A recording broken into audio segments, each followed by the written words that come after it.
Hello again, Gills fans. Welcome back to Gills in the Blood TV. Tonight, I am joined by David Parry, who you can find on Twitter, for our latest episode of My Gills With. Have to say, this is one I've been particularly looking forward to. Different age demographic to myself is the politest way of putting it, David. That gives it away. But obviously, it means that I'll get stories of players that I've not seen play live, which is obviously the purpose of trying to do this mini-series. You get lots of different people coming on and you get different players and different stories that get the cogs of the memory working, so to speak. But obviously, first of all, hope you're doing okay. Yep, fine. Down here in the old southwest now, having moved away from Kent last autumn to work. So truly in isolation here. My mum's still in Medway Towns and some of the family's still there, but I've been down here since September. Right. Nice and quiet. Yeah. The one thing that's daft is the pigeons are twice the size in Wiltshire than they are in Kent. I haven't worked that one out yet, but there you go. Daft story. Steroids. Could be. Could be. Anyway. Some people may recognise this face because I used to help out I was Deputy Doug as announcer at Gills for a number of years. Right. But there's a longer connection with Gillingham. So, if you're going to say, when did I start supporting them? Well, the moment I was born, because my dad played for Gillingham. I say, because you mentioned it, you've already messaged me on Twitter and said that you've got a particularly famous, in Gillingham circles at least, father. Well, say famous, but obviously most people don't remember my dad. He was born, he played for Gillingham from 1955 to 1961, played over 200 games for the Gills. Right. Right back mainly, but all other positions. And I was born while he was playing for Gillingham. I was born in 1958. Right. My godfather was Ron Saunders, bless him. He was my godfather. Right. And those who may have memories or read about Ron Saunders became manager of Aston Villa. I was going to say, I remember the name of Aston Villa, yeah. I don't know a great deal about his career, but I recognise the name. He scored in, I think it was, I can't remember how many goals now, in a 10-0 win against Galston in the FA Cup, which was, until the Chesterfield incident, the highest win of the Gills in a cup tie. But he joined in 57, I think, from Everton. And then he went on to Portsmouth. Everton to Just, and then on to Portsmouth. But he was, him and my dad were close. In fact, Ron took my dad out to play golf to keep his mind off the fact I was due, because my dad was playing at Carlisle the day before I was born, so obviously didn't get back in time for me to be born. Right, okay. So there you go. And I've sent you some pictures, actually, of... I've had a look at the email. There's some really good ones in there, looking at the old programme covers. We've already had a chat about the one that you sent me with the game being played at 11 a.m. on Christmas Day, which was crazy to think, obviously, now it wouldn't happen, so... No, well, also, I think they did that, but then I looked at the crowds. Normally Boxing Day crowds are big ones. Christmas Day is only 5,500 in the Priestfield for the 0-0 draw with Brighton. And the next day... 5,500 is good, isn't it? Well, not the following season when it was 17,000. You take it now. Oh, Christ, yeah, absolutely. And it was the next day at Brighton, Gills lost 3-1 in front of 7,500. So they literally played the same team. Yep. But within 24 hours. What I did notice in that programme as well, from the year I was born, they played Carlisle on the Wednesday, midweek Wednesday, and then played them again. Carlisle came all the way down to Gillingham midweek Wednesday the following week. You think it took a lot longer to get about then as well? Yeah. Well, yeah. There is a story about that. I'm going to bore you with stories tonight. No, looking forward to it. My dad was in the squad to play against Barrow in Division 4 in, I think, 1960. And thanks to problems in London, they were going up by train. They missed their connection from across town. So they then hired a fleet of taxis to drive them to Croydon Airport from central London and get a flight up to Blackpool, and then another fleet of taxis to get to Barrow, because anyone with knowledge of geography, Barrow is about the worst place to go to by any train's the only logical way. Right. And they kicked off late, and they were 7-0 down, and they left it as the final score. I think it was 7-0. It was something ridiculous, but it was 15 minutes ago. The light went because no floodlights in those days. So the referee just recalled it there. Yeah, and the Football League gives their common sense and took the result. Do with some of that now at the moment with this whole pandemic, some common sense. can I get started on that already? The nonsense that's being spoken to about playing football in these current conditions. How can you protect everybody on the pitch? How can you protect the referees, the officials, everybody else? You can't. And the nonsense I read yesterday from some teams saying, well, players who might have recovered from injury, they shouldn't be allowed to play in these extra games. Well, we've just lost Ollie Lee. So and Jordan Roberts tonight as well. And Jordan, yeah, we've just lost. Own view, give Liverpool the title. Yeah. And move on. Yeah, I think the longer it's gone on, and the fact that there has to be a deadline at some point. We have to have a cut-off at some point, because you've got to then... We spoke about it the other night. We did a video with the boys from the Fancast, and it's all right saying we want to get it done, which is great, but European Championships have already been moved, so you can't push next season back too far, because then it runs into that. We've got a Winter World Cup the year after. You've just got to get to... I think someone's just got to say, we'll give it till this date. If at that date we still can't play, then we do it points per game or whatever. Here's a radical thought. Someone's going to get the regardless of which route they take. So here's a radical thought. Why not have because we've got the Winter World Cup in 2022, why not have a start of the season in 21? Someone said that, and you could almost... I think Wayne Rooney was on Sky Sports as well and said the same thing. Why not do that? So that it then ties in with that Winter World Cup. But that'd be sensible. Oh, but football authorities and sense are words I'd never put together. No. But there you go. It's... the local league round here, because I live in Wiltshire, there's one team, same to Bradford, which is just up the road from here. They're well in top of their local league, and they've had it all wiped out. At least they got to play their FA Vase semi-final, got knocked out sadly, but at least they got to do that. But they're wiped out, the manager's gone, and it's all gone to pieces. But at the end of the day, people are going to be safe, and that's the most important thing. Ian Klopp said that, and I admire him for saying that. That's the thing. It's got to take a massive step back, football. It'd be nice, and it'd be lovely, even just to be able to watch it on the telly. And I think Germany have said that the Bundesliga is coming back, but they've still got people being tested for it and being tested positive for it. So 3 Cologne players, isn't it? I think so, yeah, and some staff and some coaches and physio. So if that's happened within 2 weeks from coming back to training, it's going to get worse, surely. But I see that Merkel's come out today and said, yeah, she's given the green light, starts on the 19th. Yeah. But, that would be interesting. I think that's something I was going to say we might learn from Germany, but we haven't done on anything else. So let's not worry about that. No, I'm going to drift into areas I'm not happy with. I should have phoned you Sunday night. Or Friday night. You could have joined us. I'll probably, as James will probably attest to, I can wander off on the subject occasionally. So can we all, I think. That's the beauty of it, isn't it? So, right, anyway, we've done question 1, I think. How long have you supported the Gills? Let's try and get back on subject. First game attended then? Well, it was probably the first game you probably attended. You probably don't remember. But what's the first game you remember attending? Precisely. That I used to go with my mum to games, and we got home to our house in Twiddle before Dad would get home, and then Mum walked me along home in the pram. So that's another story my mum always goes on about even now. Gillingham Peterborough, FA Cup tie, 4th round, back in January 1970. For Gillingham to get into the 4th round of the FA Cup was unusual, to say the least. So what was I, 11? And we won 5-1. So good start. And the amazing thing was listening on the way home to Sports Report and a report from Gillingham on national radio. And I was going, what's going on? My team were on there. We had Watford the next round. It didn't stay like that, did it? No, we had Watford the next round. And I do remember distinctly before the game on the ball, had an interview with David Frost. Because I remember David Frost Yeah, David Frost went to Gillingham Grammar School, like I did. Right. And lived in the area for some while. It was his one of his teams. He had trials at Forest. He was football orientated. Right. So he had an interview there. Unfortunately, we did lose 2-0 to Watford up at Vicarage Road.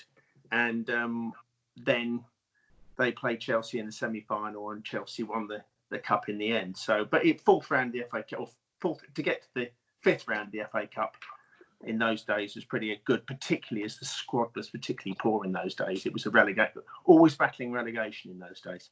So that would have been a record that stood until when we got to the quarterfinals then in 2000. Mm-hmm. So in that which sense, I might refer to later on in my chats. No problem at all. So Peterborough was the first game you remember attending. Yeah. First significant Gills memory then, in terms of something that really stood out, a particular goal, a game, or Well, the game, I started going regularly in 1974, the promotion season. I started going regularly. One of my school friends said, "Come on, Dave, come down to the game." So I started going regularly. And there was one game that stuck in my mind the season after we got promoted from the Division 4 to Division 3. Yeah. That was the Boxing Day derby against Crystal Palace. Malcolm Allison was the manager. And we stuffed them. 15,000 in the ground. 3-0 win. Weird saying that, 15,000 in Priestfield.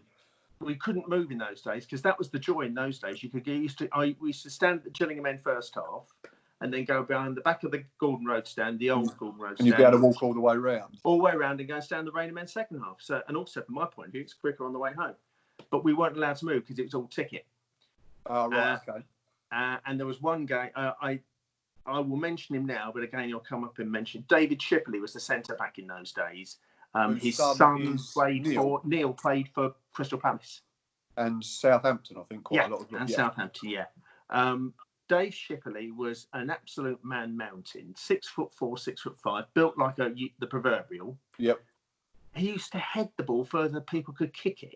A ball would come onto him. He'd head it away from the edge of the box. It'd be virtually in the centre circle every time.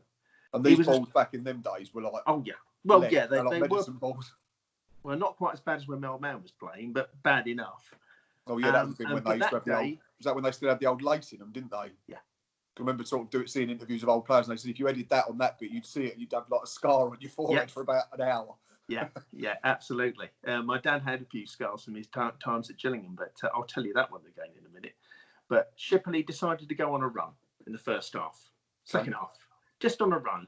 And of course, 15.5 stone, 6'5", Palace players were falling all over them, so they couldn't get anywhere near him. And we're going, go on, Ship, whack, edge of the box, curled it round. What's the centre half making it 3-0 for? You know, it's just not like now where centre halves are expected to play. Back then, he was, like you say, he was just expected to edit and kick other players up in the air. Yeah, absolutely. But that's the thing that sticks in my mind, and that was one of the first times I got drunk after we were going to celebrate. Even though I know I was only 17, but let's move on. But then a few years later, I got drunk to get upset when we lost to Crystal Palace in a game when Jerry Summers was manager. And we were awful, lost 3-0 at home. Yeah, it's probably not a great idea to drink to suppress anger at watching Gills. You'd probably have to attend a few meetings. Yeah, but bearing in mind how long I've supported the Gills and the ups and downs we've had, and like the memorable game against Halifax where we had to win in '93 to stay up. Remember that one? That's probably my first abiding memory of Gillingham. I was 11, nearly 12. Yeah. I'd have been 12 in the July. I think I went with the school. I think the schools had all been given free tickets to pack it out, and we was in the old. They called it the family part of the old Rainham end in the corner. Yeah. Which would be now where it joins the Medway stand under the piano bar. Yeah, that's it. But it was no different to the rest of it, to be honest. There might just be a couple more parents in there and a few more of us kids. But yeah, I remember the 2 goals and the coming on the pitch. The first time of realising that I don't think I went on the pitch because I think we had teachers with us, so they was like, we've got to get back. But it was the first time that I remember football meaning something in the grander scheme of things, rather than just it was 90 minutes of football to watch. Whereas I remember sort of Italian 90 and Gaza, I was only 8, so I didn't really get it until I started watching it back years later. But yeah, Halifax was probably the first time I realised that there was a bigger picture outside of the 90 minutes that you were watching. First time I had shed tears. After but yeah, I wasn't quite at that stage. At that time, I'd only been to Gills a couple of times. But weirdly enough, I got sent Neil Smith, because we interviewed him a few weeks ago. He sent me his shirt from that season today. It's turned up in the post. Oh, magic. I remember seeing those the Brentford, the goal he got against Brentford in the cup tie when Sky covered it. That was on. They put up this week, didn't they? 3-3. Yeah. I remember going because my wife has been put up with me for 30 years watching telly, and particularly when Gillingham play, I'm going potty all the time. There was only one occasion she switched it off when we were losing at Brackley in the FA Cup a few years ago in the extra time, and I'd lost so much energy shouting at our lazy left back. He was doing nothing all day. I can't remember his name. That would have been that night. Oh, I can't think. But was it Armstrong? No, it was another one. Oh, I can't remember his name now. It Probably was a 4-3 game, wasn't it? We lost in extra time, I think. Yeah, we lost in extra time, 4-2 or 4-3. The second time, because they'd already beaten us a couple of seasons before, Yeah, and Sarah said, "You're not watching the second half. I'm worried about your blood pressure. You can't take any more." And she turned it off. And she was right, because I would have... So it probably weren't a bad thing. No. What I don't stand, and let's talk about someone else. You'll come back to me in a minute. Lazy so-and-so we signed on loan from from QPR. Yeah. I lost it one day with him when I saw him walking back. And I thought, my dad signed for Gillingham for a tenner signing on fee. He paid £9 a week. And we all know that Jet was on. We were paying some of his wages and QPR were paying the rest. And he was showing no effort whatsoever. And I completely and utterly lost it with him. It just, I can't abide players if they tried. Like young Adam Miller, he tried. He wasn't the greatest footballer ever, but he never let anybody down. And people used to shout at him. And never one that had a go at play you could see was just coasting through a game. Right. I can't stand that. I've seen Chelsea players. They didn't want to play for Mourinho. Anyway, even Fabregas one day. I don't like Chelsea. My dad played for Tottenham. My mum comes from Tottenham, so I don't particularly like Chelsea. Right, but I was angry for Chelsea fans because of the lack of effort they were showing. That's disrespectful in my opinion. But anyway, I think, and also in terms of probably certainly in my lifetime, and you'll be able to fill me in terms of going a bit further back. I think all the best Gillingham teams that there have been, whether that's the '64 side, the promotion winning sides of the '70s, moving forward to like Tony Pulis' first side in '95, '96.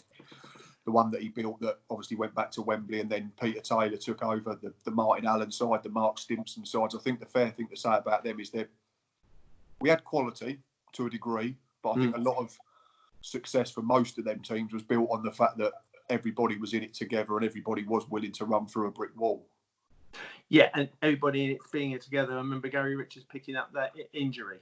A bad injury in a home game, and it was... he broke his leg, yeah. Yeah, well, the other guy broke his leg, let's be honest. And you heard the noise from the stand. Yeah. Well, let's put it this way, and I'll say this now. We actually had that... I was working in the control box then, and the bloke concerned was saved by half the frame that way of the camera catching him doing it. We just couldn't see how he'd done it. Oh, really? Otherwise, you'd have had him banged to rights. For assault. But it was the young centre-back who ended up going to Eastleigh in the end. I can't remember his name now. Trouble is, I've seen so many players over this, I can't think of his name. 18-year-old. He was quite young in those days. Connor Esson? Eh? What, in that team that Gary Richards played in? Yeah, because he was after that. Davis was one young defender. He was another one. With Callum Davis, Connor Esson? Connor Esson. He went and kicked. It was... he kicked the lad straight afterwards, really gave him a high kick. It was, you don't do that to my mate. And I thought, I didn't approve of... Well, I did, actually. But a little bit. Just a little bit. Yeah, that's what my dad used to say.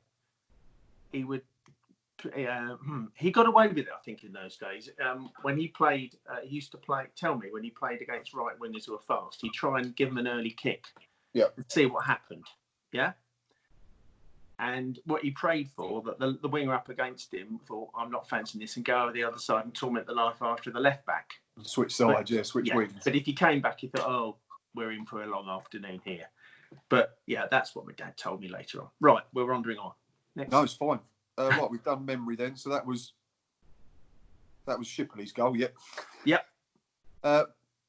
It might be the next answer, I don't know. But best ever Gills goal that you've seen live then? Oh, well, that was because it was so unusual, but because of who it was and where he played. Exactly. I've got to give honourable mention to Jake Hessenthaler's goal against Coventry. Yeah, I think we all remember that one, and it gets played over and over. I was announcing that night, so that was when it was scored. I thought, I can't just say and the Gillingham goal scorer is. I've got to say something else here. Yeah, he's just smashed it in from the halfway line. Yeah. Don't even give his number. Just say, what a goal, Jake Hessenthaler, and shout it as loud as I could. But that's the thought process that goes through your head. Right. And it was, wasn't it? But that's not the best goal.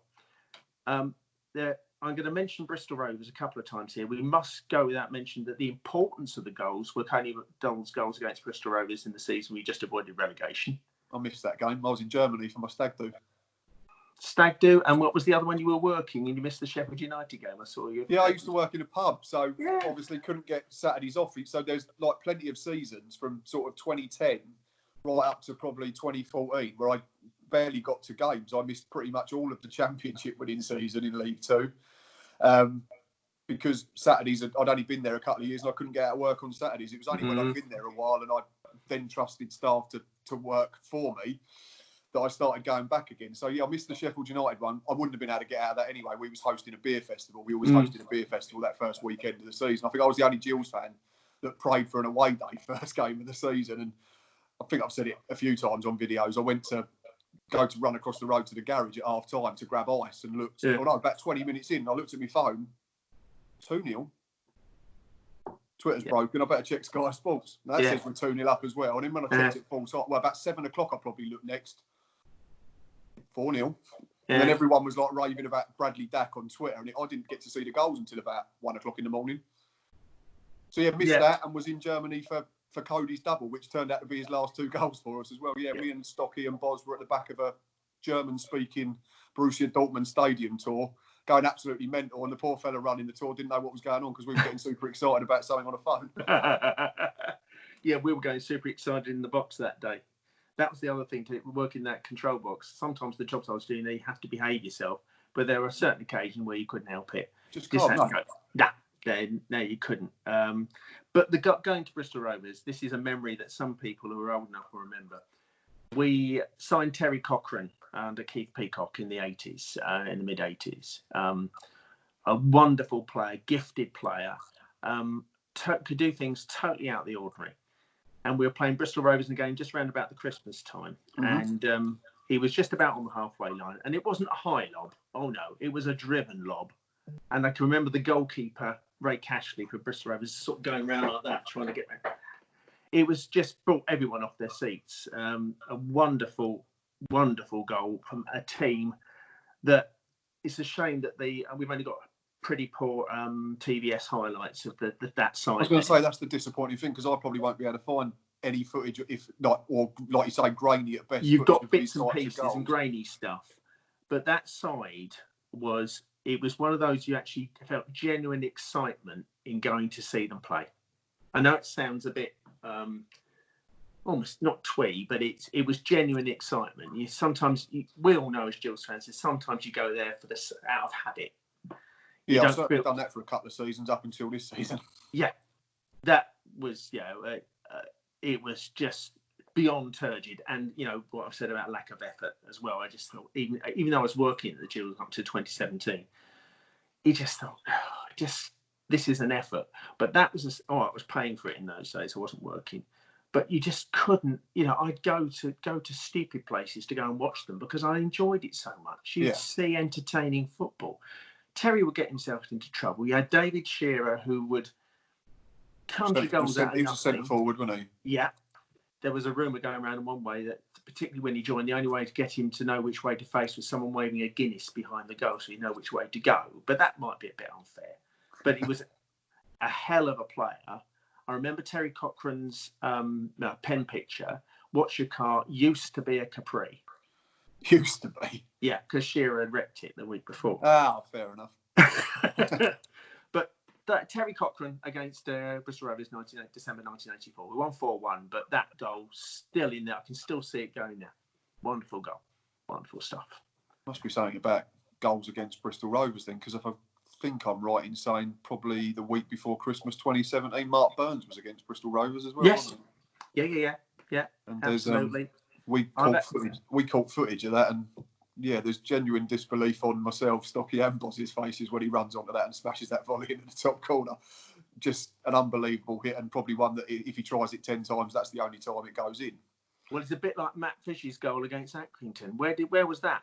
Where did that come? Yeah, wrong foot as well. Yeah, wrong foot, swerve, everything. Yeah, but that was the season, wasn't it, where people were going for it? I think. Yeah. And also, and I've seen a few more clips and now realised how many inventive strikes Danny Kedwell managed that season. the dink lobs against Fleetwood away. I remember the one at Bradford at home really early on. He's almost off the pitch.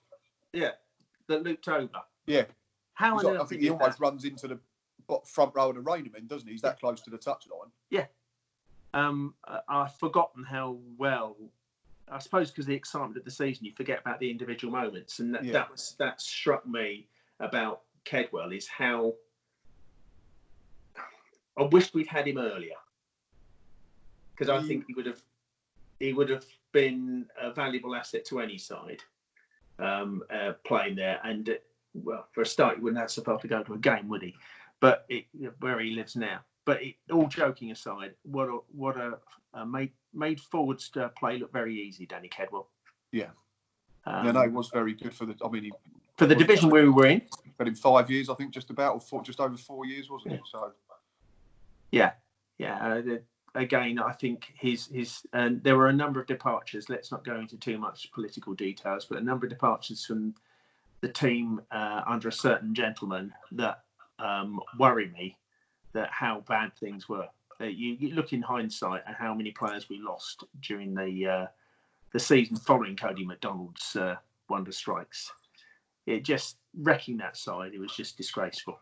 But we don't know what goes on. I've heard Adrian Pellick's side. I've mentioned his name now, and I'm not convinced.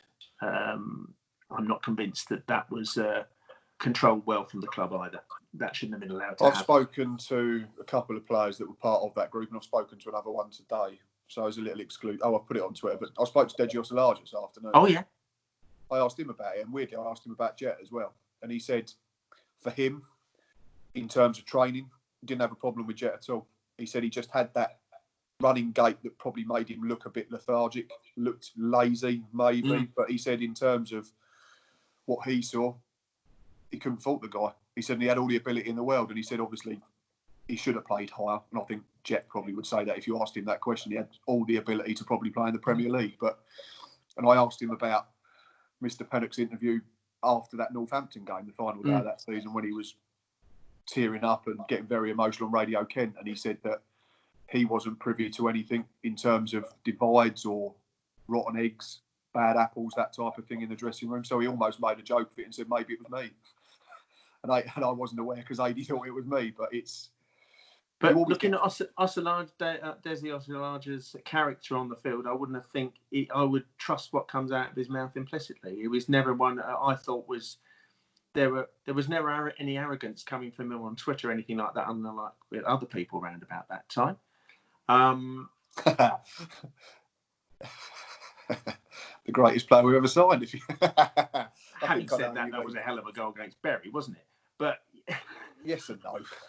Defenders are skating around like Bambi on the West of me. He rode his luck, but bloody hell, it was to have the energy to run that far with the ball, it's a very good goal. And I did tweet the club the other day and said it was his finest moment in a Gills shirt. Someone replied to me and probably said it was his only moment, but that wasn't me that said it, I hasten to add. So before he starts having a shout at me again, and obviously he went on to play for Barcelona and oh no, that was someone else.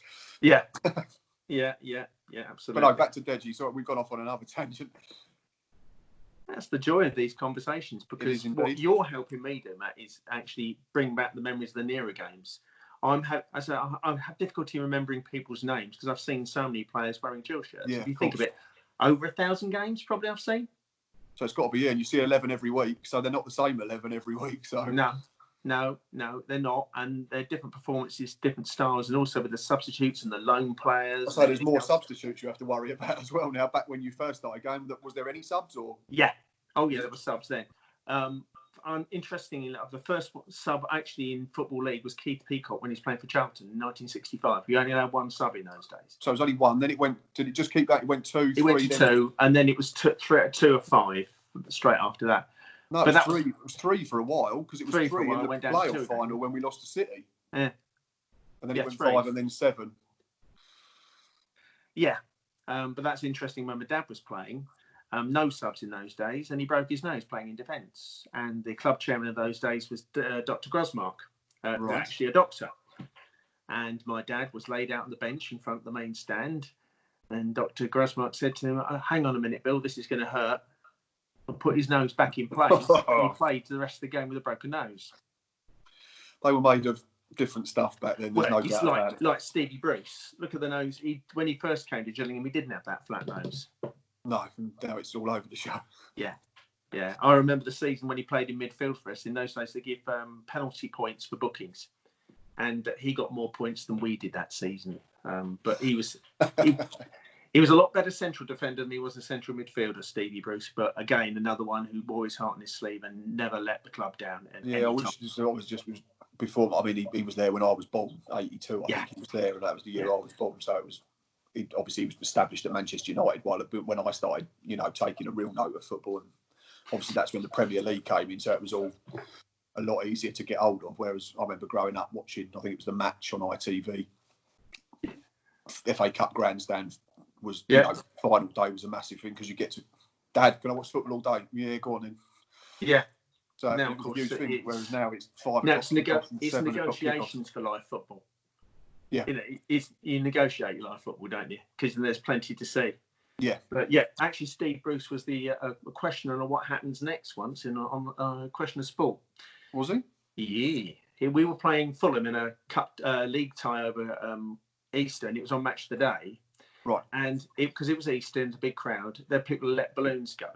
So Brucey, because he did stupid things, picked up the balloon and went to do the throw in. And of course, the Fulham players went all over the place, picked the ball up, and then threw that in. Total chaos, and Paddy Powell leans in and scores. But of course, no one could guess that story.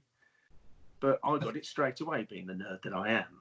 But you was probably there as well. I was. Yes, I was there. It did help, but yeah, we won 2-1 on Match of the Day. Because Match of the Day then they used to pick games from different divisions, didn't they? Yeah. Whereas now it's solely the top, like everything, unfortunately, is centred around the top division. So. And the only time we see League One and League Two football was when there's an international break. And then what I do is keep my fingers crossed that Gills aren't on, because they normally don't do very well in live TV football, do they? Yeah, we're not. In recent years, it's not been the best, has it? But no. Anyway, where did we get to? I think we're on a live game now, mate. We are live game. Yeah, we did best goal, didn't we? That was Terry Cochran. Right then, best live 90 minutes then. Jesus, this is really hard because obviously the game's there. Let's show some left field. I'm going to come up with the obvious one, I think, at the end, but honourable mentions too. I went on the 2nd of January 1978 all the way up to Wrexham to see a Gillingham game. I've been there. I was there for the final away game of 99-2000. Yeah, when we needed. We did it the typical Gillingham way. And then we had the fun of winning. And we wanted to go to Wembley again, didn't we? We just liked it there, didn't we? Yeah. 3-3 draw. We were 3-1 down with 5 minutes to go. Okay. And Ken Price got the equaliser 3-3. And we were in the stand in those days, but that was well worth an extremely long trip to see Gillingham with that. And what was really great is my dad came from that part of the world, from North Wales, and of course my Medway accent's belting out and really going berserk, and they thought I was from London, and I took great delight in telling them I wasn't from London, I was from Kent, and my dad's Welsh. Shut up. I like that. So that's that one. But Gills Hereford goes without saying. At 5-4, I was announcing that night, and I didn't get to sleep till 1 o'clock that night. I was so buzzing from the game. I've never had that before. We all remember the winning goal, but Charlie Lee turned that game round, and no one gives him credit for that. Yeah, Charlie Lee got 2 that night, didn't he? Yeah. And Paolo saved the penalty as well. Probably should have been sent off. Shouldn't have been on the pitch to save it, but the player was going away from goal, and it wasn't a deliberate. It was a mistimed, and I think. Don't ruin it. It adds to the romanticism of the story. He should have been sent off. It was a horrible foul. Yeah. And of course, the Gillingham Sheffield Wednesday Cup tie. That's right. Yeah. And I was there in '95 as well when we lost to them. Yeah. Kevin Pressman. That was just before we went into receivership. Yeah, it was. Yeah, I think Chris Pike scored our goal. Yes. Penalty. Yeah. Kevin Pressman got sent off, and I think they brought on a kid, Lance Key. I think might have been. Might have dragged that from somewhere. Never played. I don't think he played the first game, and he saved everything, if I remember right, in the second half. And Chris Waddle scored a belter that day. Yeah. And we went into receivership the next day, and working up with in the box then, because I was working at Gills by then. We got told it was going to happen during the game, so we knew it was going to happen. Blimey. So we had to keep quiet about it for obvious reasons, but it was. You'd never think. And of course, what a corner we turned there. But obviously, the game's got to be Gills Wigan. I can still, it still brings the hairs to the back of my neck going at Wembley. It's just that one bit of commentary, isn't it? It just gets you every time. It's yeah. Good one, and it is a good one, and then we all know the rest. Andy Thompson horizontal, Keith Hoochen-esque for all. See, I remember '87. I remember the cup final that. And that, of course, that was on last Saturday, wasn't it? On the ITV. Yeah, my dad phoned me because my dad's a Spurs fan, so I always look out for Spurs' results. And he said, "Oh, they're putting that on." I said, "We're not going to watch it, are you?" He said, "Well, why not?" I said, "Well, because they don't even win." And he went, "Oh, yeah." Well, funny enough, my mum comes from Tottenham fan, and she said, "I'm not watching that. I'm not watching them lose." It's the trouble when you know they're going to lose as well, so it kind of defeats the whole object of the hour and a half. It's so funny if I watch a game with my mum. She was a season ticket holder at Tottenham before she met my dad. It's the late 40s, so her knowledge of football goes back. And she was watching my dad play at Gillingham, and someone had a go at her for shouting at my dad. "Yeah, leave him alone. He's doing his best." "No, he's not. He's my husband. I can tell him what I think." But yeah, Gills Wigan. Who can forget Tomo's winner? And the municipal buildings parade and everything else. And I had my little daughter. She was what, 5 then? 5, yeah, not quite 6. Sitting on my shoulders watching. Oh, when Hess came out, and they wanted to drag him away, but no, he wanted us to have a word with all the fans, and that was another occasion I cried. Yeah, especially, I think even more so because of what had happened 12 months previous. I think it made it all the bigger. If we never played Man City and we just beaten Wigan, it'd have been good. But I think that probably made it tenfold, didn't it? It emphasised it even more. But I didn't cry after the Man City thing. Day out, I still think was the better occasion. Yeah, no question. I didn't cry after that. I didn't talk to anybody for 24 hours. I couldn't talk. I was just so shocked by the Man City defeat. We was on a train all the way back to Sittingbourne and literally silence all the way back. Whole train. Yeah. Just, like you say, just numb. Absolutely numb. How would, and even to this day, you watch it and I still think we're going to win 2-1, 2-0. Yeah. But no, of course, Dougie got into trouble, Dougie Hudson, didn't he, by taking the pee out of Halsey next time he came down by announcing there'd be an extra 5 minutes for no apparent reason. Typical Doug. Yeah, typical Doug. So yeah, that's my obvious choice is Gills Wigan. Yeah, it's got to be up there for it, just in the fact that it took us to where we'd never been, and we've never been since. And we could probably have another conversation about a certain age demographic that think we should be in the Premiership, maybe. But I found a document when I moved, obviously moving down here. I found this booklet coming from the club saying their aim to be in the Premier League. Not path to the Premier League in a blue shiny thing. I found mine the other day in that box, exactly the same thing. Yeah. And I looked there and I thought, the world's different. And I think, to be fair, and if I read this rightly from down here, if it hadn't been for this emergency, where there may well be some investment coming into the club, which I think is the only way forward now. And I know there's plenty Americans, of scandals. Wasn't there, Dave? Was it Americans? I'd heard. Yeah. So people have. There's sometimes when our chairman does things that you think, oh, but look where we started from, and look. I know we've had some ups and downs, but look at that stadium. It's a bloody sight better than it was when I was watching. Oh yeah, some recognisable from when I started going. The facilities there, that hall.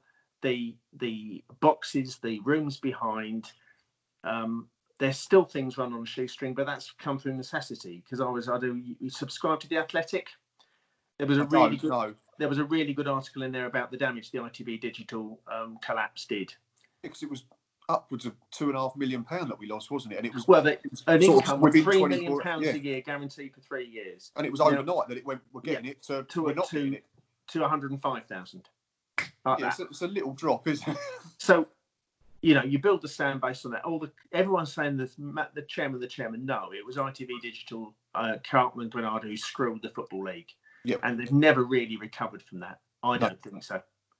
And that's that's income for how many years? Like you're saying, it was meant to be 3 years. So you're looking at £10 million, and suddenly you're getting 300,000 over 3 years. It's a monumental drop. And it's not just you invest in the players, but you also invest in the facilities around. If you committed to that, like they committed to the Medway stand, and we're going to put in a covered stand at the Gillingham end, right? And they weren't able to. No, and that's why we've had a temporary stand for 16 years. Yeah, Yeah, absolutely. And there's still not the money at that level. So to move on to somewhere else, we've got to have some additional money. But I'm not one of those who will criticise Mr. Scully. I say some of the decisions you think you're picking fights when you don't have to, but basically he's got the club at good heart as well. And I think we are generally well run, like you say. He does some things and you just think, what are you doing? But Oldham, Bury, Northampton, Leighton Orient. Look at all the teams you've mentioned. Wrexham have been stuck in the National League for years. Chesterfield are struggling. There's plenty of them. And Chesterfield, to be fair, probably run reasonably well. Their ground's very good. That's one of the best away grounds I've been to. Very cold I was there, but that's another conversation. So, actually, that's the time to start my favourite season. Because there we go. Look at that. You've taken up. You can host it. It's fine. There you go. Favourite season. But that was, to win a title again, the first time in my living memory, because I wasn't old enough to remember 64. I remember some kids at school, junior school, infant school, talking about it. But to actually be a part of the club that got promoted as champions in 2013 and have the privilege of announcing that day, I must say it was one of the most nerve-wracking days of my life. But at the end of it, I thought I just about nailed that. It was bloody difficult because the master normally does these things and I'm just the blooming apprentice even after all these years. But that was a wonderful season.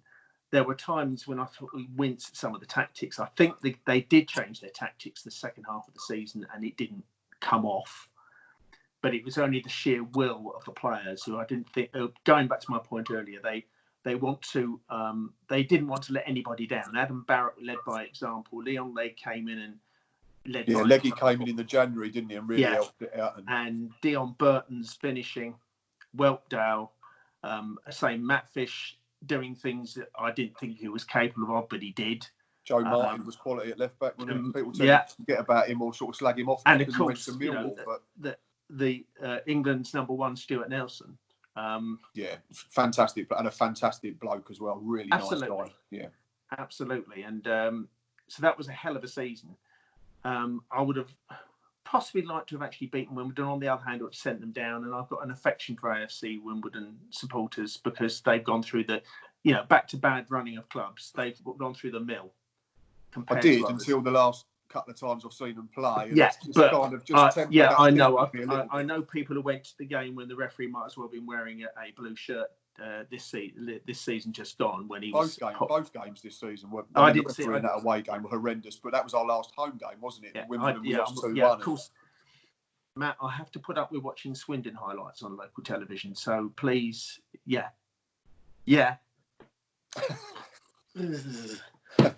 nearest club to me is Bristol Rovers, big club.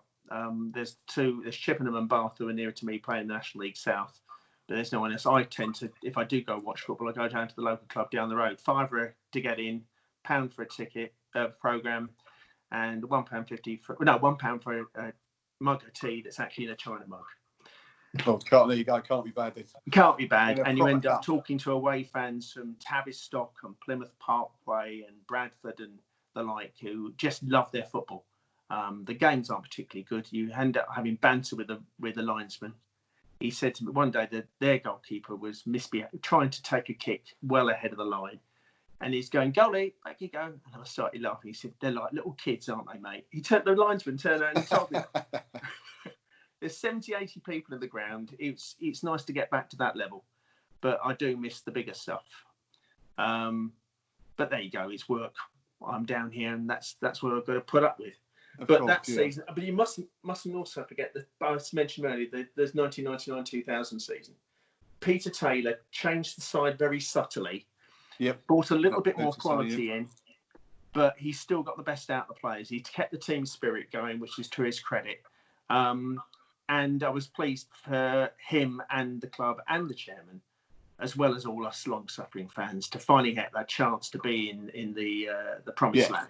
Yeah, it was incredible. And we deserved it. Definitely, yeah. No question.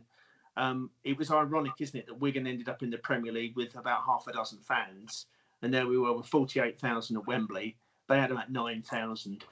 Yeah, that was probably the big disappointment in terms of that Wembley occasion for that second season, was the fact that I just remember they were stuck up in the top tier right at the far end, like just dots, weren't they? Whereas obviously City had packed their half out, and the same as us. I think it's still record attendance for that level, isn't it? Yeah, absolutely. Well, yeah, though it might have been actually more. No, most fans were there because, of course, the City game was a full house, wasn't it? Because they had a full house and we had a full house. Yeah. That's what I meant. The City game still, I think, is still a record. Yeah, for that is. Oh, yeah, for third that tier level, playoff for final. that level. So a marvellous team, Peter Taylor and Junior Lewis. The fans didn't like him, but I thought he was that little bit of quality at times. He found players. He was involved in both the bloody goals. I was going to say he's involved in. Yeah, he sets up the second, and I think he rolls it to tie for the last one as well. So it weren't a bad signing from Dover, I think, or Dartford. A number of people I've spoken to after that game, told you so. Told you so. Marcus Browning was another one in the season before. I think he was a class act. Just never fit, was he, unfortunately, Marcus? That was the trouble. He always seemed to play games and then miss a month. That was the trouble. But you go through that side. Saunders, you never say die. John Hodge coming up off the bench and always producing something. They weren't even starters. You say the first two you said they didn't start every game. No. Saunders, Hodge, Darren Carr. How many goals did Bob Taylor get off Hodge? Yeah, loads. Absolutely loads. I remember that interview with John Hodge after the Walsall Cup replay, I think it was, and he'd beaten about 3 people and got in the box, and everyone was telling him to shoot, and he just squared it. And I think Tomo scored that night. Yeah. But he could have probably scored 10 goals a season on his own, John, but he was so unselfish, it was ridiculous. But Marcus Browning, getting back to him, I think he played more when we got into the Championship, didn't he? Or what was Division 1? Because I think Hesse picked up an injury one of the seasons, and Marcus played quite a lot. And a quality player. But back to Peter Taylor, you said he just tweaked it. He was very clever. He didn't come in. He could have been tempted to just rip it up and go with his own lot. But he said, no, we've got something here. Let's add to it. And I think he added Ty, didn't he? Junior Lewis, like you say, came in. And he got Butler back, didn't he? Because Butler was on his... I think Butler had left and he came back. And he came back, didn't he? He did coaching and playing. I think he'd gone coaching at Peterborough, hadn't he? I think, and then he came back as a player coach for us. Yeah. What a header! What a header for the equaliser against Wigan. Worked out all right, didn't it? Just for that goal, it was worth bringing it back. And of course, we were all at the right end for that, weren't we? Yeah, it'd have been horrible if we was down at the other end. Well, the first goal, we couldn't see who scored, and of course, I didn't announce it in those days. So I rang my mum up. Who scored, Mum? I couldn't see. Mum, there's 20 cameras around the ground. They must have seen who put it over the line. Well, I couldn't tell. Oh. But in fairness, it was quite difficult, I'd imagine, to see at the time. But I still think we should just give it to him. You're asking a question of your mum who's watched football since the late 40s and knows everything? No, I didn't spot it. The one day you needed her. Yeah. Right. We move on from season then to manager. Greatest Gills manager. Sir Keith Peacock. Okay. Absolutely. Nice and quick. Simple question, simple answer. No messing about with that. And I mentioned it earlier, the side I was genuinely thrilled to go and watch. Lovely man. Was a great motivator. It was a good cop, bad cop arrangement he had with his assistant, Paul Taylor.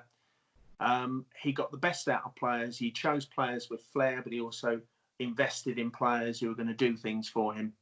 And wonderful. It's a shame that the departure went. The fans didn't want him to go, even though he got stuck at Aldershot. We didn't want him to go. Because it was only weeks after we won 8-1 and 10-0, wasn't it?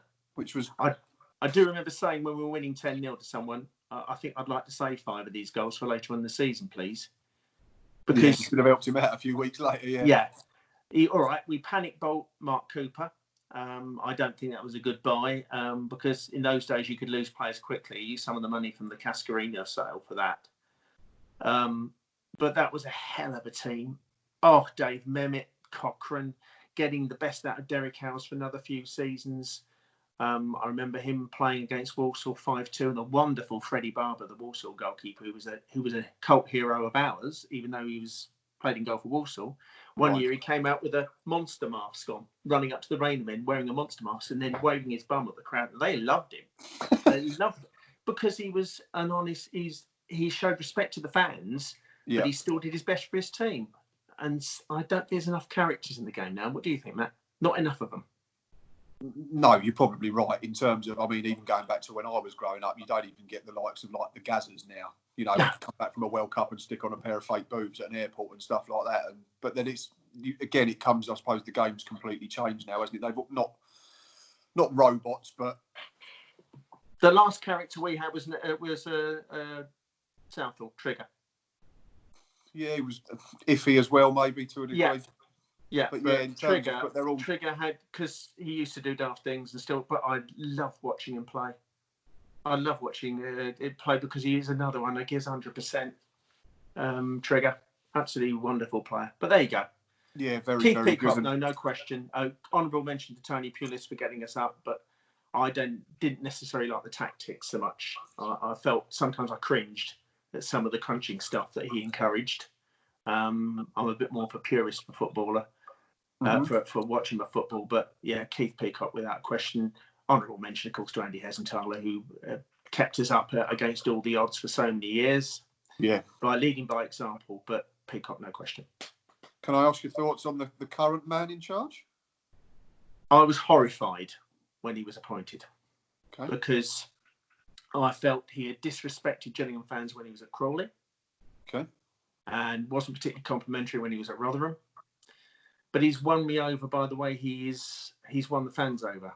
I will give him credit for that. To how I thought. And I mean, I ended up on a national radio station, not to name drop, and they got in touch with me and I did a piece with them, and I just thought there were better younger managers about at the time as well. I think Darryl Clark, Paul Hurst were available, but they've probably not done as well as they'd have hoped in the division below. And no, I don't think he's done anything wrong at all, Steve Evans. I think he's been absolutely spot on. And I think in terms of the chairman going away from what he's always done, which is jobs for the boys or whatever you want to label it, you know, the safe option potentially. Ethic, I think. Yeah, but he's put his own neck on the chopping board by going away from that, and it's a shame that the season got stopped when it did, because you know it was a possibility, maybe not a probability, but it was nice to look forward to go and watch this again.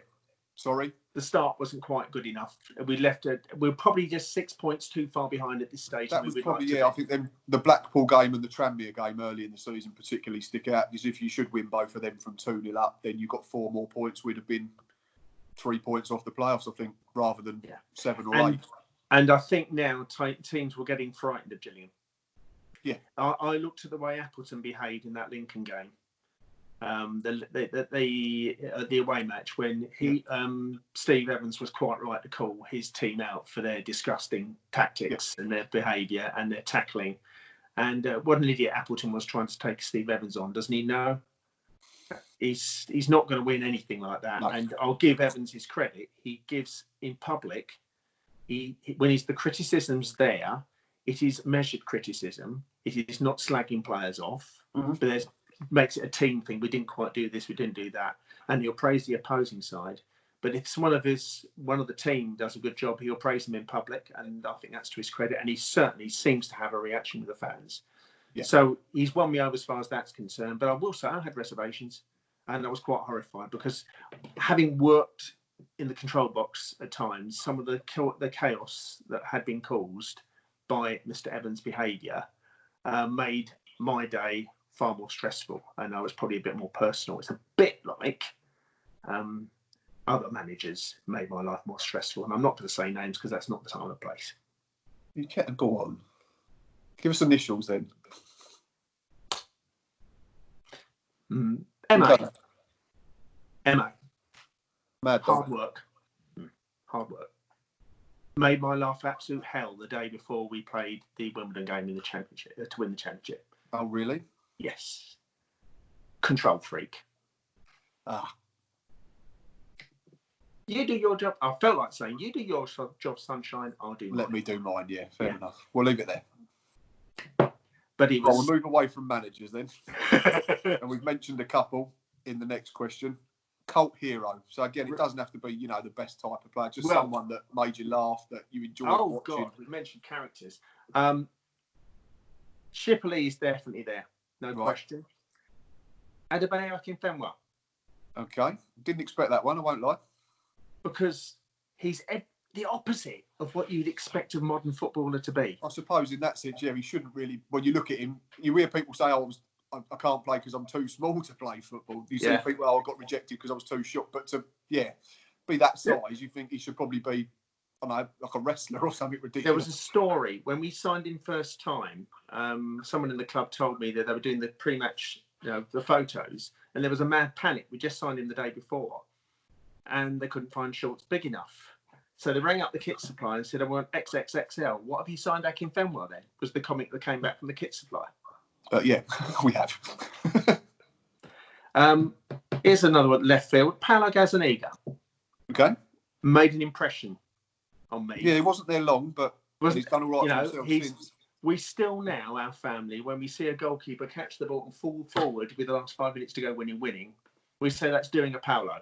I've never seen that being done before. Just using up the clock intelligently. He still made the odd mistake, but it was a very shrewd signing, wasn't it? We made money on him. Yeah, we did. And he was a character. And I think some of the young female fans rather like the sight of him too. I think it's the eyes. Yeah, it could be. But also, he's obviously with my family following Gillingham. Let's put this up now. Okay.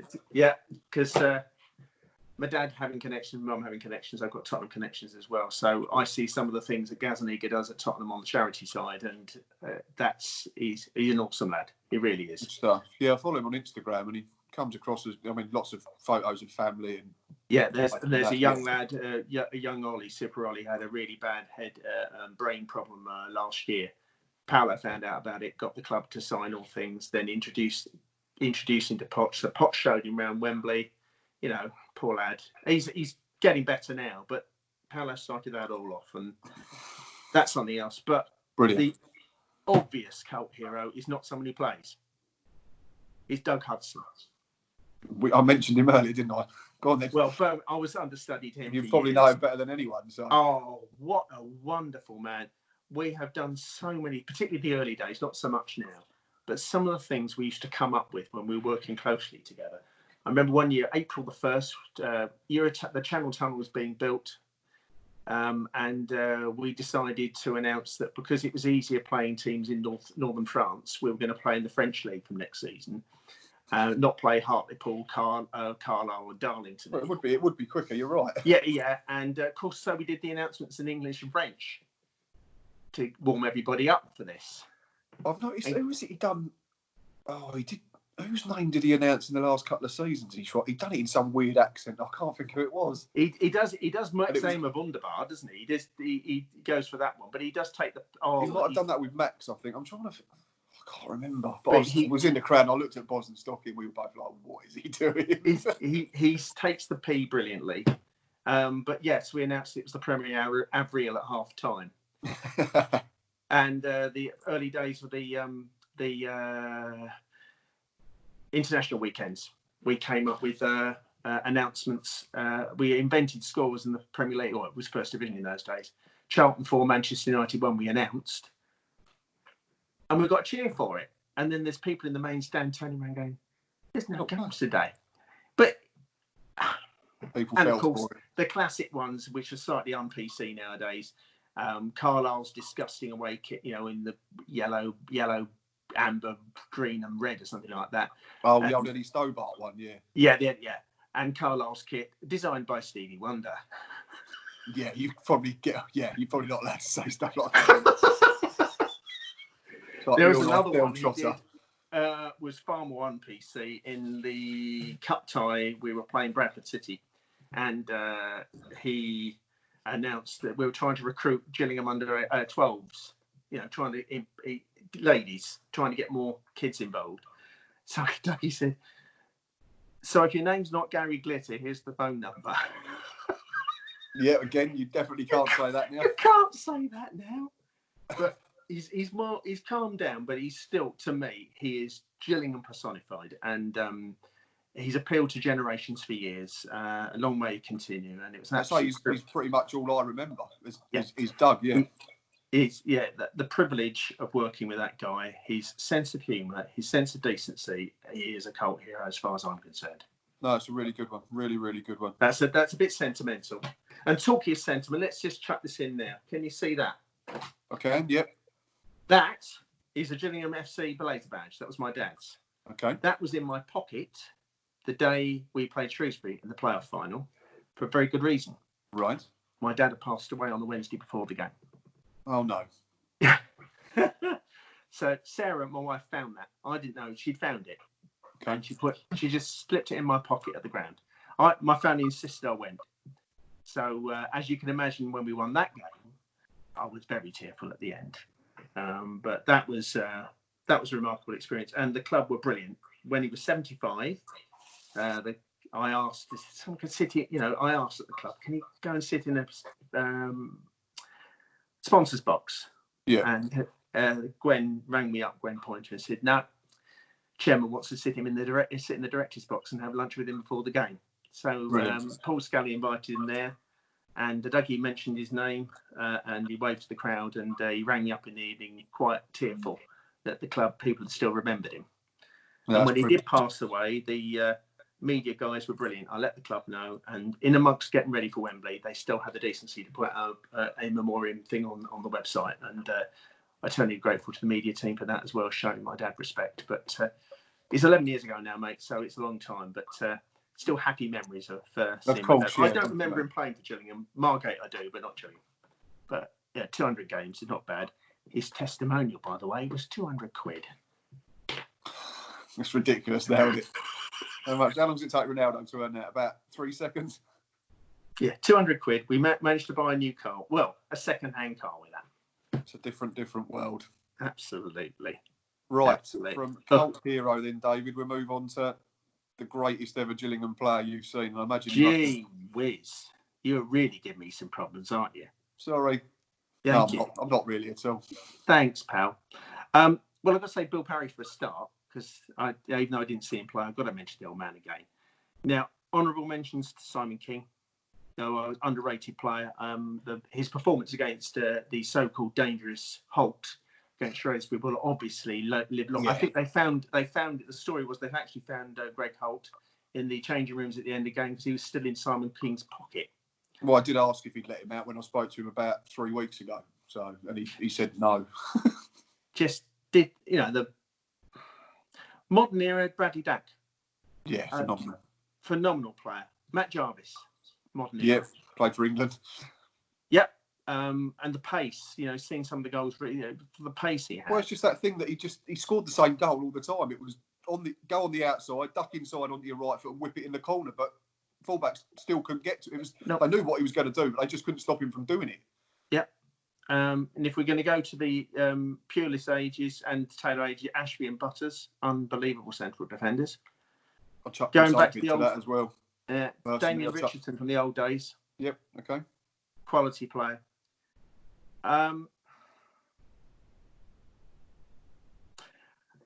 Bob Taylor, 2 seasons of sheer joy. Well, 1 3/4 seasons. Yeah. But you know where I'm going to go to? And I'm making my mind up as I talk through here. Cochrane I've mentioned before, Bruce, Dick Tideman in the early days. Yeah. I'm going for Andy Hesenthaler. I think he's the choice of probably plenty that grew up sort of from the 80s and 90s onwards. Let's not ignore, because he achieved so much for the club when he was player manager and ended up being manager. But his performance, even that Stoke goal up at the Victoria, well, it wasn't the Victoria Ground, there were the Bet365, what they called it in those, Britannia Stadium in those days. That's it, yeah. That was a never say die attitude from that man. You never saw him shirk a tackle, shirk a challenge. He was competitive and epitomises the joy of watching Gillingham Football Club. I'm sounding a bit over the top there, but no, I think it comes back to what we said, and I'm sure if you asked him, he's probably big enough to admit it that technically he probably wasn't the best footballer. He came into the game very late professionally, but he was just, again, everything that was good about that Gillingham side and everything that was very good about the best Gillingham sides that we've seen, and that was that he'd give his all, he'd play for the badge, he'd run, and he had a fair amount of ability as well. And I can remember his little boy Jake playing the penalties before the game when in the seasons in the Pulis days. So yeah, I remember that. I remember him joining in with the warm-ups and doing his little calf stretches in front of the old rain, and then and then Jake goes and scores that long-range goal against Coventry. And I think he was mascot for the Wigan game, I think, wasn't it, Wembley? Yeah, which is wonderful, and it's another battle I have with some Gills fans. Oh, Jake's this and he's not that. He played nearly 200 games for the club. He didn't just do that just because of who his old man was. No, not at all. So, not at all.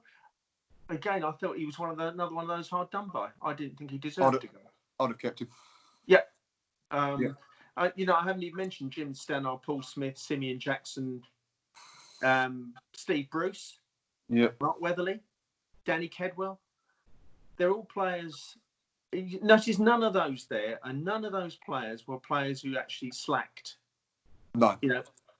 Kelvin Jack, the goalkeeper, is someone who sticks in my mind as never having bothered I'm surprised he even knew his way to the bloody ground.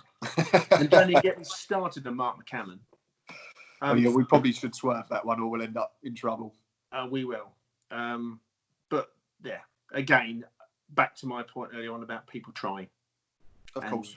And I think that's probably McCammon never tried. He was only playing for himself and nowhere else. I can't stand that. No. If even the sides in the dark days of the 90s, you had Peter Heritage, who was not the greatest football ever, but he never let you down. He'd put in a shift, yeah. Yeah. Gary Mulligan, never let you down. Yep, true. Never a brilliant player. No, never scored a lot of goals, but worked his socks off every time he was on the pitch. I'm just laughing at the long name. We were talking about names earlier on. Ghislaine Ndumbu and Sungu. Can you remember him? I do. And it was I watched the other day. I watched the promotion 99-2000 highlights because the Gills scrapbook on YouTube have been updated. Yeah. They've got some good ones on there now. Emmanuel Omniimni from West Ham. Who played and he was at Oxford for a while. He scored goals for us at Oxford, didn't he?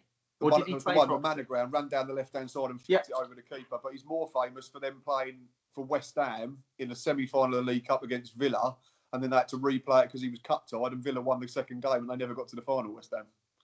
Oh dear, how sad, never mind. Indeed. Back to I just mentioned Steve Evans, a player I looked at from distance. And let's mention now, if we're talking about greatest ever players and players that I think Jack Tucker has the capability. I saw the West Ham game. I was totally impressed how a young man rose to the occasion and didn't let the game frighten him. No. And he stood out to me that day. And it was the weirdest thing seeing Gillingham at home live on telly from 150 miles away. Yeah. Seeing Dougie doing the announcement, you lot shouting your heads off. It was a really good night, and just in the sense, I think the chairman alluded to it at the time, just because that's how it was 15 years ago when we were in the Championship. That was the norm for half a decade pretty much, and it'd be lovely to see it more wouldn't it, more often. But the only trouble with the Jack Tucker one, and will he be there long enough to become an all-time great? Well, that is the problem now, you see, because players, and particularly I think we're going to find problems now, is post-pandemic. Yeah, there's going to be less money available.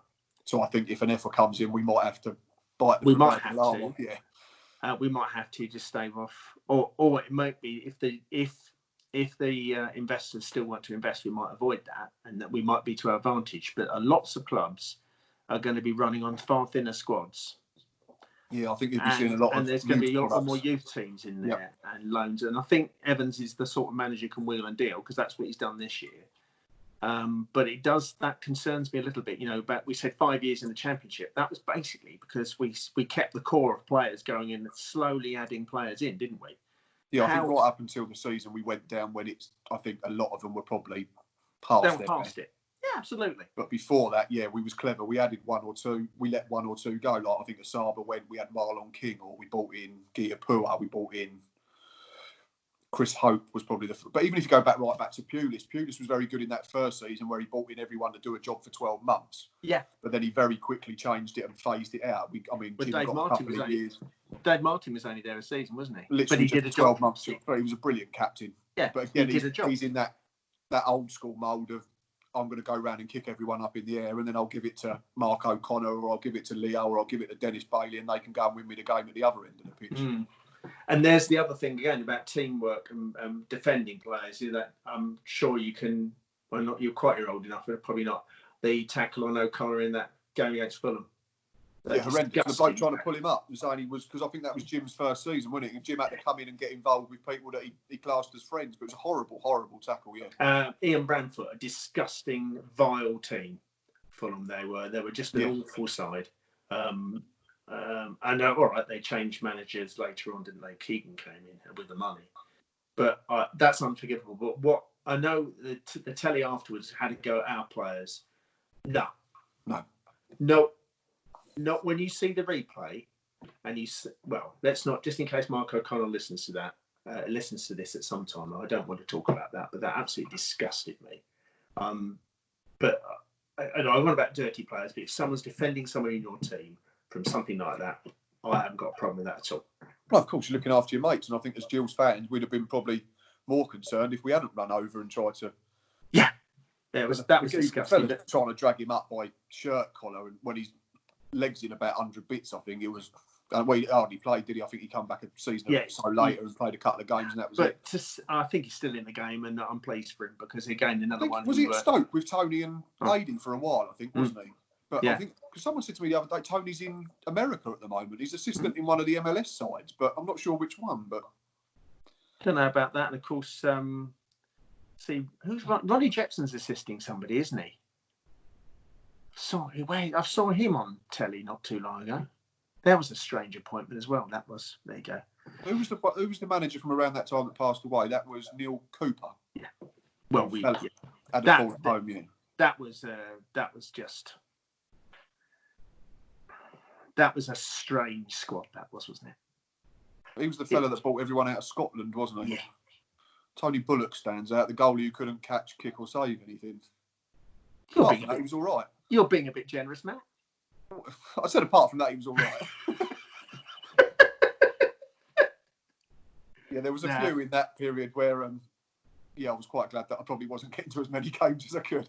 Yeah, but you think from my point of view, I was going to virtually every game, and one of the games I always remember the language. We were playing one of these dreadful. I hate the tournament. I still do. I hate it even more now. It's the Checker Trade Trophy in its current format. I just hate it. I loathe the tournament. We were playing Wycombe Wanderers in the game, and it went to extra time. Which is the worst possible thing going here. And Wycombe scored in the first minute of extra time, and the language in our control box was fairly ripe. It was something along the lines of, "Oh dearie me, we're stuck here for another half an hour," or something along those lines. But you can probably add a few words in. Get the gist, yeah. Get the gist. 1,100 people in the ground, and if the Football League's got any sense, dump that competition completely. It's complete and utter waste. Well, it'd be interesting if it does get dumped for a period if we have to try and play catch up, and I suspect Carabao Cup will go this year as well. I think that might have to as well if we've got to try and, because it suddenly gives us another sort of 10-12 midweeks where we can play league games. So I'll see what regional they're talking about, regional and local football around here, because that's going to be difficult, but let's see. I think we've got one more question, haven't we, mate? We have, which was probably tough again. Well, there was at least half a dozen attempts. Gills six-a-side team. Yeah. Nelson in goal. Because I'm surprised then, because I thought you might have gone for someone obviously only going on maybe a Ron Hilliard or a... Well, Ron, yeah, but I just think Ron, oh God, what a stalwart he was. And of course, John Simpson was the stalwart when my dad was playing, and he was still playing in 1970. Actually, I think I was at John Simpson's house when my brother was born. They looked after me until family came down. But another name drop there. But very nice. Yeah, I was only 3 when my brother was born. Nelson, I think, because you were talking six-a-side, it's the movement, and I think Stuart Nelson's got a bit more movement than the Jim Stannards of this world. Ron was always the cat. Yeah, you could catch things. There was a goalkeeper. He tried to force him out called Mervyn Colston. Right. Well, you know what we used to call him? Dracula, because he couldn't catch crosses. Which is what you want as a goalie. He was afraid of crosses, yeah. Mervyn Colston. But Ron, they used to get goalkeepers in to try and force him out, and he stayed there, and he stayed there, and stayed there. What a stalwart to the club as well. And I should have mentioned him earlier. But Nelson there, and now this is going to be a bit daft. I started thinking about tactics in six-a-side as well. So I went for Barry Ashby as your solid defender. Who would stop anything. But Mickey Adams could defend. Now, he's from the 80s, and he went off to Derby County in the end, I think. Right, yep. From us for a fair bit of money. From Sheffield, but the youth setup found him down here, a bit like Steve Bruce. And he's a very capable left fullback, but also could run and score goals. Midfield, Hessenthaler and Dak. Okay. Because Dak's quality. And again, he could tackle if he needs to, and we've seen him miss a few tackles. Actually, that's the thing on Bradley Dack. You think about it, it's a shame, really. Obviously, the season stopped anyway, but that injury picked up accidentally, I think, might have cost the club a bit of money, because I had every feel that he would have been transferred in the January transfer window. I think Mr. Scully was probably licking his lips at a slightly helpful sell-on clause, Because I think he has, and I still hope he recovers from this. He still has the capability to go a long way in the game from an English point of view. And the only issue now we have is that I think he's going to be nearly out of contract when he's fit. Yeah, stop being so. But yeah, I know it's life. But yeah, Dak for me, and Hessenthaler. Well, I mentioned him before. He doesn't need and Bob Taylor, half a chance, bang in the back of the net. You know, who can forget the 5 goals against Burnley? Yeah. The hat trick at home to Wrexham. The hat trick at home to Bristol City. The game after at home. Yeah, that's the Bristol City one for me. Now that was a game. Of course, you were too young and innocent in those days, but Tony Pulis's language on that Bristol City game was appalling, because we didn't have the stand then, did we? It was still being built, wasn't it? Yeah, I was in the rain. It was still being built, and you could hear his language, which was appalling, from the other side of the ground. You know, and we in the end had to have a word with the 4th official and how to get him to calm down, because we thought the language was too strong for kids to hear in the ground. We actually took the stand on that. Oh, fair enough. He was told to come down a notch. Fair enough. And he did, to be credit to him. But and it was also funny when he came to see his son play. You heard that story? No. When he'd fallen out with Paul Scally, and his son Anthony was playing. So he sat in with the away fans with a hat right over his head. We could see him. Of course, we didn't say anything. We just kept. Of course, yeah, because he's only allowed in as a manager, isn't he? Yeah. He was watching his son play. We just we knew where he was, but we just kept quiet about it. We could see him. Well, yeah, he's not going to cause trouble. He's not going to cause any problems. But that goes to my point, really. It's a shame that Mr. Scally has taken the club as far as he can, and I think he's doing the right thing to find a sensible investor. But there's some things he's just wasted his time and energy on, and that was one of them. The squabbling with him afterwards, the banning of Kent Messenger from the ground from time to time. It just the falling out with the supporters club as well, didn't he? I think years ago. And it just don't rise above it. You're a better man, because I've seen him close up, and I've seen him talk about his kids, and I've seen him talk to Doug and me about our issues, and he was incredibly supportive the day we played Wimbledon in the Championship. To me, he came and found me and wished me all the best, because he knew it was going to be a difficult day. He said, "I'm fully behind you, mate. Don't worry about it. You'll be fine." Right. And to give him, I can't fault the guy for that.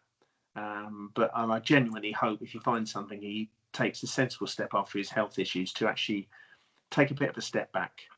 That's the thing, and because old Father Time catches us all up eventually. And look at me, mate. Look at me. He's not getting any younger.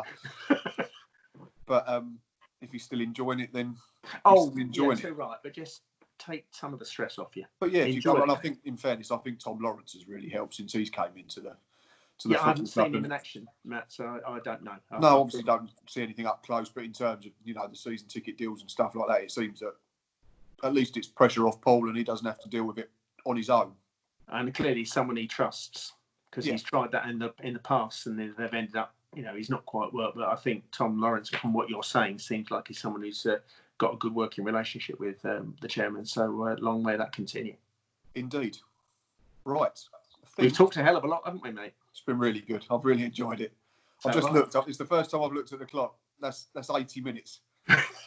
That's the longest one. This will be the longest video we've ever put out. Do you think anyone will last right to the end? I hope so. I sincerely do hope so, because I've really enjoyed listening to the stories of the players that perhaps I can only rely on YouTube or even further back newspapers or stories on the internet, and it's been great listening to you and waxing lyrical about Terry Cochrane and Steve Bruce and Tony Cascarino, because it was before my time, and I know they were very good footballers for us, but you can build a better picture because you told me stories specific to games and stuff like that. And Keith Peacock is one that was before my time, and so all I've got is the DVD of the Southend and the Chesterfield games. And but it's been really fun.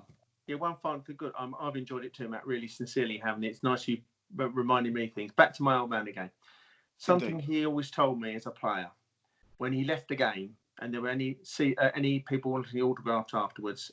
And it was before in those days, he made sure he signed. He said, because these are the people who pay my wages. And he said, which goes back to my philosophy about, wearing the badge with pride. Yeah.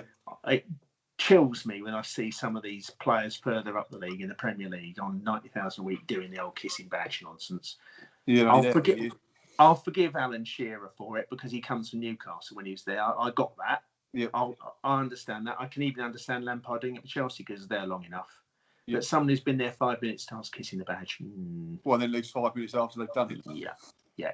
That annoys me. But that's something that everyone should bear in mind. It's a game still. We fall out with each other. We argue over games and whatever. But at the end of the game, at the end of the day, it's still a game and it's to be enjoyed.